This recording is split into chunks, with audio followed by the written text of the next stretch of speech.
ಇನ್ನು ದರ್ಶನ್ ಗ್ಯಾಂಗ್ನ ಕ್ರೌರ್ಯ ಆರಂಭದಲ್ಲಿ ನಾನು ಮಾತನಾಡಿದ್ರಲ್ಲ, ಅವರ ಕ್ರೌರ್ಯಕ್ಕೆ ಈಗ ಮತ್ತೊಂದು ಸಾಕ್ಷ್ಯ ಸಿಕ್ಕಿದೆ. ಕೊಲೆಗೂ ಮುನ್ನ ಹಲ್ಲೆ ಮಾಡಿ ಚಿತ್ರಹಿಂಸೆ ನೀಡಿದರು ರೇಣುಕಾಸ್ವಾಮಿಗೆ ಈ ಆರೋಪಿಗಳು. ಹೌದು, ರೇಣುಕಾಸ್ವಾಮಿಯನ್ನು ಹತ್ಯೆ ಮಾಡುವಾಗ ಎಲೆಕ್ಟ್ರಾನಿಕ್ ಮೆಗ್ಗಾರ್ ಬಳಕೆ ಮಾಡಿದ್ದು ಸಾಬೀತಾಗಿದೆ. ಅಂದರೆ ಕರೆಂಟ್ ಶಾಕ್ ಕೊಟ್ಟು ಸಾಯಿಸಿದ್ದಾರೆ ಅಂತ ಪೊಲೀಸರ ಕೈ ಸೇರಿದೆ FSL ರಿಪೋರ್ಟ್. ಇನ್ನೊಂದು ಸಾಕ್ಷಿ, ಆರಂಭದಲ್ಲಿ ಆ ಧನರಾಜ್ ಅಂತಕ್ಕಂಥ ಆರೋಪಿ ಮೆಗ್ಗಾರ್ ತಂದು ಕರೆಂಟ್ ಶಾಕ್ ಕೊಟ್ಟ ಅಂದಾಗ ತುಂಬ ಜನ ನಂಬೇ ಇರಲಿಲ್ಲ. ನೋಡಿ, ಅದೇ ಮೆಗ್ಗಾರ್ ನೀವು ನೋಡ್ತಾ ಇರೋದು. ಆ ಇನ್ಸ್ಟ್ರೂಮೆಂಟ್ ತಂದು ಕರೆಂಟ್ ಶಾಕ್ ಕೊಟ್ಟಿದ್ದಾರೆ.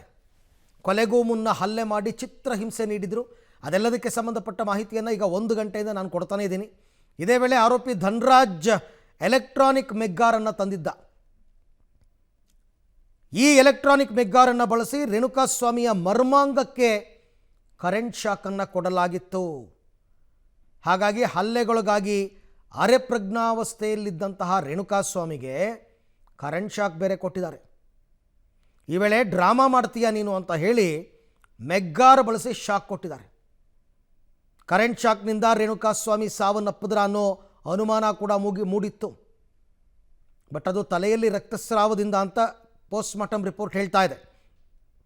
ರೇಣುಕಾಸ್ವಾಮಿಗೂ ಸಾವಿಗೂ ಮುನ್ನ ಕರೆಂಟ್ ಶಾಕ್ ಕೊಟ್ಟಿರೋದು ದೃಢಪಟ್ಟಿದೆ.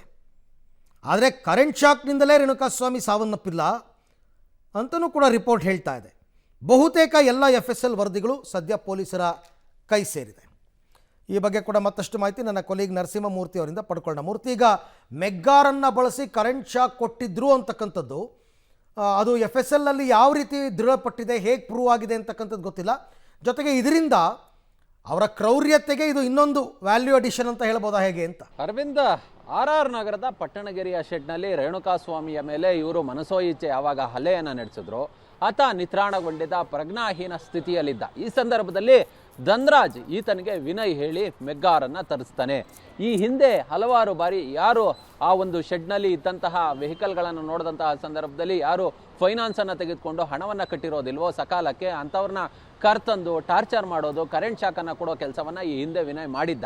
ಹೀಗಾಗಿ ಧನರಾಜ್ಗೆ ಹೇಳಿ ಮತ್ತೆ ಈ ಒಂದು ಮೆಗ್ಗಾರನ್ನು ತರಿಸ್ಕೊಂಡು ಇಲ್ಲಿ ರೇಣುಕಾಸ್ವಾಮಿಗೆ ಶಾಕ್ ಟ್ರೀಟ್ಮೆಂಟನ್ನು ಕೊಟ್ಟು ಆತನನ್ನು ಮೇಲೆಪ್ಸೋದಕ್ಕೆ ಪ್ರಯತ್ನವನ್ನು ಮಾಡಿದ್ದಾರೆ. ಅಂದರೆ ನಾವು ಒರಿಜಿನಲ್ ಆಗಿ ಎಲ್ಲೂ ಕೂಡ ನೋಡಿಲ್ಲ, ಎಲ್ಲಿ ಈ ಹಿಂದೆ ಸಿನಿಮಾಗಳಲ್ಲಿ ನೋಡಿದಂತಹ ದೃಶ್ಯಗಳು, ಯಾರಾದರೂ ಈ ರೀತಿಯಾಗಿ ಪ್ರಜ್ಞಾಹೀನ ಸ್ಥಿತಿಯಲ್ಲಿದ್ದಂತಹ ಸಂದರ್ಭದಲ್ಲಿ ಕರೆಂಟ್ ಶಾಕ್ ಕೊಟ್ಟು ಎಬ್ಸುವ ಪ್ರಯತ್ನವನ್ನು ಮಾಡಲಾಗುತ್ತೆ. ಇಲ್ಲೂ ಕೂಡ ರೇಣುಕಾಸ್ವಾಮಿಗೆ ಇದೇ ರೀತಿಯಾಗಿ ಕರೆಂಟ್ ಶಾಕನ್ನು ಕೊಡಲಾಗಿದೆ ಅನ್ನೋ ಒಂದು ಅಂಶ FSL ತನಿಖೆಯಿಂದ ಗೊತ್ತಾಗಿದೆ.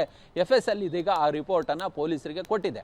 ಅಲ್ಲಿಗೆ ಇವರ ಒಂದು ರೀತಿ ಕ್ರೂರ ಮನುಷ್ಯತ್ವ ಏನಿದೆ, ಈ ಕ್ರೂರತೆ ಏನಿದೆ, ಅದು ಒಂದೊಂದಾಗೆ ಎಲ್ಲ FSL ರಿಪೋರ್ಟ್ಗಳಲ್ಲಿ ಗೊತ್ತಾಗ್ತಿದೆ. ಈ ಎಲ್ಲ ಅಂಶಗಳನ್ನು ಕೂಡ ಒಟ್ಟು ಮಾಡಿ ಚಾರ್ಜ್ ಶೀಟಲ್ಲಿ ಎಲ್ಲ ಅಂಶಗಳನ್ನು ಸೇರಿಸಿ ದೋಷಾರೋಪಣ ಪಟ್ಟಿಯನ್ನು ಯಾವುದನ್ನು ಮೊದಲು ಹಾಕಬೇಕು, ಯಾವುದನ್ನು ಕೊನೆಯಲ್ಲಿ ಹಾಕಬೇಕು, ಮತ್ತು ಆ ಆಲ್ಟ್ರೆ ಹೇಗೆ ಮಾಡಬೇಕು, ಆರಂಭ ಹಂತದಿಂದ ಕೊನೆಯ ಹಂತದವರೆಗೆ ಹೇಗೆ ಚಾರ್ಜ್ ಶೀಟನ್ನು ತಯಾರು ಮಾಡಬೇಕು ಅನ್ನೋ ನಿಟ್ಟಿನಲ್ಲಿ ಸಿದ್ಧತೆಗಳನ್ನು ಇದೀಗ ಮಾಡ್ಕೊಳ್ತಿದ್ದಾರೆ. ಇದು ಒಂದು ಸಾಕ್ಷ್ಯ. FSLನಿಂದ ಬಹುತೇಕ ಈಗಾಗಲೇ ಎಲ್ಲ ರಿಪೋರ್ಟ್ಗಳು ಬಂದಂತೆ ಕಾಣಿಸ್ತಿದೆ. ಇನ್ನೇನು ಈ ಆಲ್ಟ್ರ್ ಮಾಡಿಕೊಂಡು ಪ್ರತಿಯೊಂದು ಯಾವ್ಯಾವ ಸಂದರ್ಭದಲ್ಲಿ ಏನೇನಾಯಿತು ಅನ್ನೋ ನಿಟ್ಟಿನಲ್ಲಿ ಕಾಲಾನುಕ್ರಮಣಿಕೆಯಲ್ಲಿ ಚಾರ್ಜ್ ಶೀಟನ್ನು ಸಲ್ಲಿಕೆ ಮಾಡೋದಕ್ಕೆ ಪೊಲೀಸರು ಸಿದ್ಧತೆಗಳನ್ನು ಮಾಡ್ಕೊಳ್ತಿದ್ದಾರೆ. Okay Murthy, thank you. ತಮ್ಮ ಎಲ್ಲ ಮಾಹಿತಿಗಾಗಿ ಧನ್ಯವಾದ. ಒಟ್ಟಾರೆ ಈ ರೇಣುಕಾಸ್ವಾಮಿ ಕೊಲೆ ಪ್ರಕರಣದಲ್ಲಿ ತನಿಖಾಧಿಕಾರಿಗಳು ಅವರಿಗೆ ಸಿಕ್ಕಂತಹ ಕಾಲಾವಕಾಶದಲ್ಲಿ ಎಲ್ಲ ರೀತಿಯ ಸಾಕ್ಷ್ಯಗಳನ್ನು ಕಲೆ ಹಾಕುವ ಪ್ರಯತ್ನವನ್ನು ಮಾಡಿದ್ದಾರೆ. ಯಾಕೆಂದರೆ ಕೋರ್ಟ್ ಯಾವತ್ತೂ ಕೇಳೋದು ಸಾಕ್ಷಿ. ಅದು ಎಲೆಕ್ಟ್ರಾನಿಕ್ ಎವಿಡೆನ್ಸ್ ಆಗಿರ್ಬೋದು, ಎಲೆಕ್ಟ್ರಿಕಲ್ ಎವಿಡೆನ್ಸ್ ಆಗಿರ್ಬೋದು, ಅಥವಾ ಟೆಕ್ನಿಕಲ್ ಎವಿಡೆನ್ಸ್ ಆಗಿರ್ಬೋದು, ಅಥವಾ ಪ್ರತ್ಯಕ್ಷದರ್ಶಿಗಳ ಹೇಳಿಕೆ ಆಗಿರ್ಬೋದು, 164 ಸ್ಟೇಟ್ಮೆಂಟ್ ಆಗಿರ್ಬೋದು, ಎಲ್ಲ ಮಾಡಿ ಚಾರ್ಜ್ ಶೀಟ್ ಹಾಕೋದಕ್ಕೆ ರೆಡಿಯಾಗಿದ್ದಾರೆ. ಕೋರ್ಟ್ ಈ ಟ್ರಯಲ್ಸ್ ಆರಂಭ ಆದ ನಂತರ ಮುಂದೇನು ಹೇಳುತ್ತೆ ಅಂತಕ್ಕಂಥದ್ದೇ ಸದ್ಯದ ಕುತೂಹಲ.